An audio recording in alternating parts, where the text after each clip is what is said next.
Вулицями Керчі тільки на човні, інакше краще не виходити. На східно-кримське місто впала майже двомісячна норма опадів. Після тривалої зливи розлилася місцева річка Міллєк-Чесме. Так виглядає приватний сектор в районі вокзального шосе з висоти пташиного польоту. Підтоплено 236 будинків, зокрема на вулицях Жені Дудні, Комарова, Пирогова, Вокзальне шосе, Совєтська та інших. Все середмістя та центральна лікарня були знеструмлені. Працівники КРЕС перевіряють трансформатори на пошкодження. Всі шляхи центральної частини міста перетворилися на річки брудної і коричневої води, а в районі затопленого стадіону люди розчищали єдиний шлях для відходу води через грати поручнів. А де ж служби, які за це повинні отримати гроші?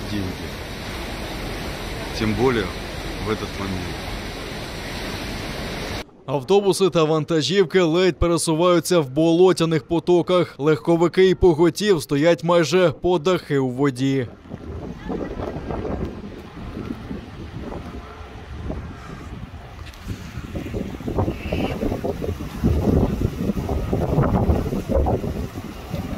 Сильними потоками змивало навіть кіоски. Бідна машина, це ж... А так виглядають зали та коридори Керченського палацу культури «Корабел». Лише тиждень тому тут давали концерт до Дня Росії та звітували про відремонтований коштом окупантів дах. Течет все. Балкон, всі сидіння мокрі, все мокре. Сильні пориви вітру при цьому ламали великі гілки та дерева.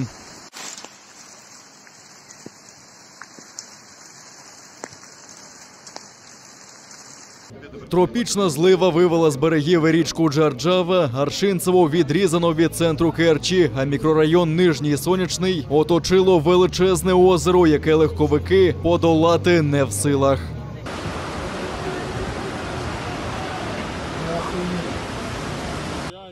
Рятувати керчан терміново приїхав окупаційний голова Криму Сергій Аксьонов. Інспектував затоплені вулиці в моторному човні, а слідом за своїм лідером відчайдушно гребуть невідомі парубки в кашкетах. Та сторона почала спадати, з тієї сторони річки. Вона і там прежде. Тобто ви технічно вважаєте, що ми зробити нічого не можемо? Ну реально, вот я даже с собой привез мелиоводхоз. Вообще ничего не можем, получается.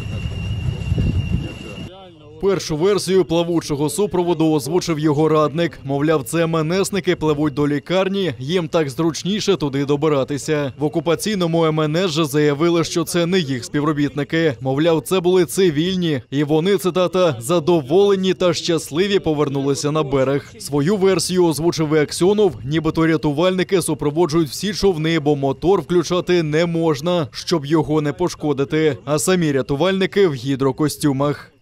Способ передвижения по городу Керчь, к сожалению, в районе больницы, ряда подтопленных зданий, сооружений. Сотрудники МЧС сопровождают все лодки, сопровождают их пешим, специально находятся в гидрокостюмах.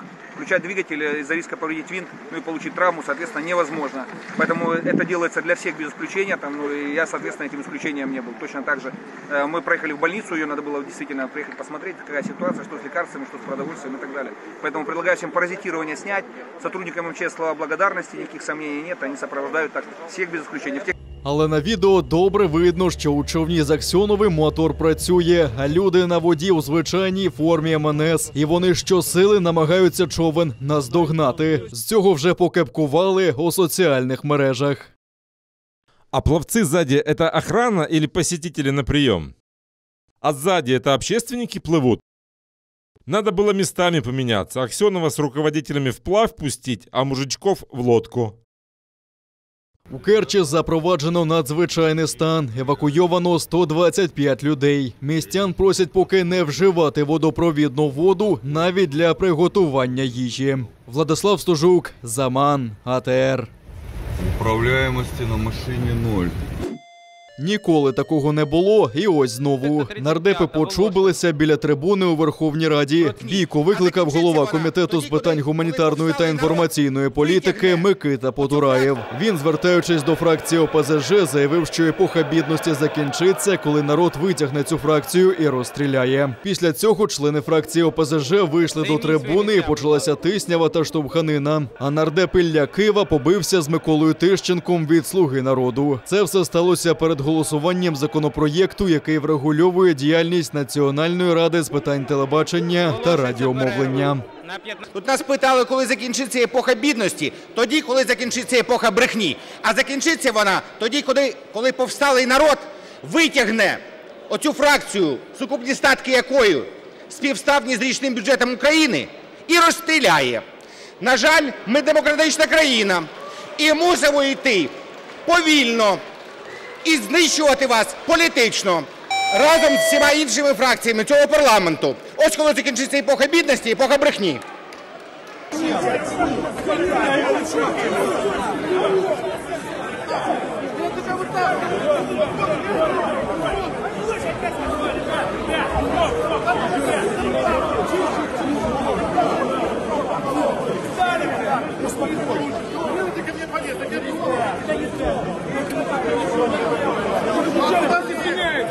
Пусть извиняется! Извиняйте, Зупинити бійку не змогли і заклики спікера парламенту. Дмитро Разумков був змушений оголосити 15-хвилинну перерву. Після неї Потураєв вибачився. Шановні колеги, на превеликий жаль, мої слова були сприйняті як образа і навіть заклик до насильницьких дій. Я за це приношу глибоке вибачення. Я переконаний,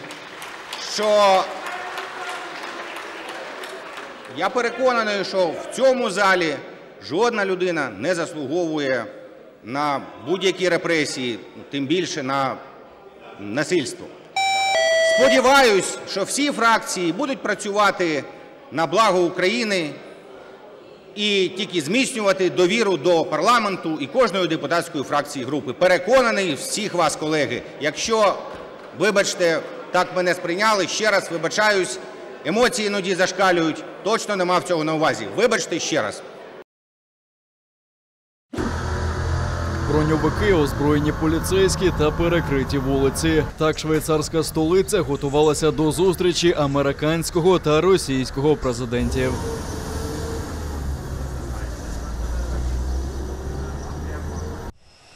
Першим до Женеви прилетів Джо Байден. Напередодні він узгоджував позицію Заходу на полях саміту НАТО та Великої Сімки. В доброму гуморі вітається з президентом Швейцарії та крокує до свого лімузина. Тим часом літак делегації Владимира Путіна кружляє в небі, аж поки не отримує дозвіл на посадку за годину після американського лідера. Диктатора ізолювали вже на литовищі, подали закритий трап та завбачливо протерли поручні. На ганку Вілле-Ля-Гранж лідерів США та Росії зустрічає президент традиційно нейтральної Швейцарії Гі Пармелен. Саме тут у 1985 році відбулася зустріч Рейгана та Горбачова. Далі міцне рукостискання та двері щільно зачиняє охорона.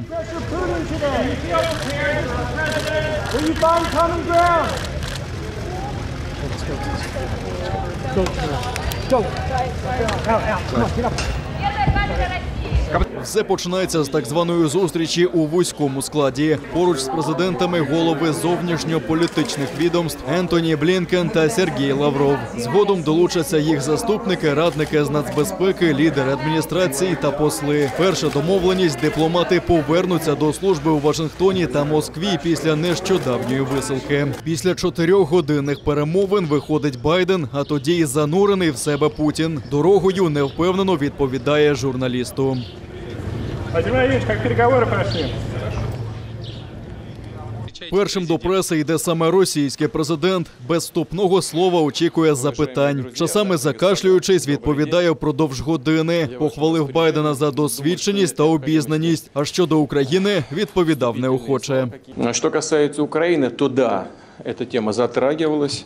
Не могу сказать, что уж очень подробно, но, насколько я понял президента Байдена, он согласен с тем, что в основе урегулирования на юго-востоке Украины должны лежать Минские соглашения. По поводу вступления возможного Украины в НАТО, эта тема затрагивалась мазком. Здесь, пожалуй, нічого обсуждати.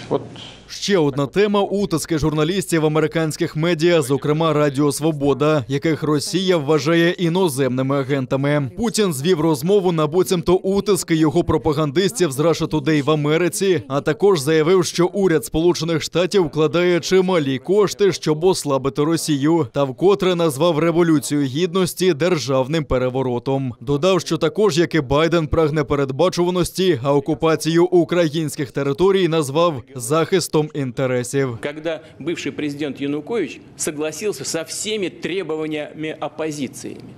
Он готов был, по сути, уйти от власти и через месяца 3 объявить новые выборы. Нет, надо было совершить кровавый госпереворот, который привел к известным последствиям. И Юго-Восток, и Крым затем. И вы считаете, что мы ведемся непредсказуемо? Нет, я так не думаю. На мой взгляд, мы ведем себя абсолютно адекватно возникающим для нас угрозам. Західні медіа цікавить також доля ув'язненого російського політика Алексея Навального. Відповідь Путіна – сам напросився. Как только он вышел из больницы и разместил свои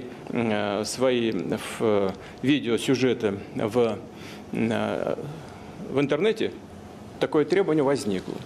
Он не явился, проигнорировал требования закона. Его объявили в розыск. Зная об этом, он приехал. Я исхожу из того, что сознательно шел на то, чтобы быть задержанным. Он сделал то, чего он хотел. Поэтому о чем здесь можно говорить? Президент Байден іншої думки. На відміну від Путіна, він вийшов до журналістів на галявину біля озера і одразу сказав, що послухав відповіді Путіна для преси. Але щодо утриманого Навального має іншу думку.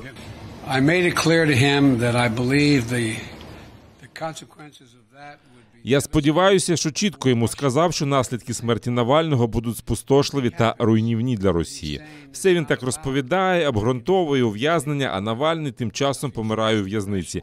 Я йому сказав, що багато означає, коли країна має таких ув'язнених.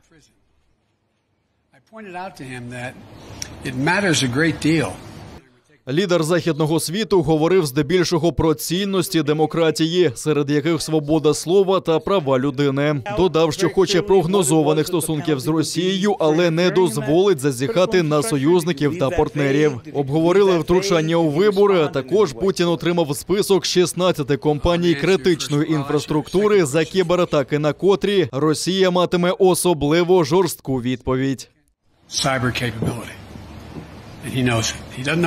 Я вказав йому, що у нас є значні можливості в кіберпросторі, і він це знає. Він точно не знає, які вони, але вони значні. Якщо вони дійсно порушать ці основні норми, ми відповімо, і зокрема в кіберпросторі. І ще одне. Думаю, останнє, чого він хоче, це холодної війни. Побіжно згадав про Україну, сказав про непорушну підтримку суверенітету та територіальної цілісності нашої держави та наголосив, що прагне стабільності у світі.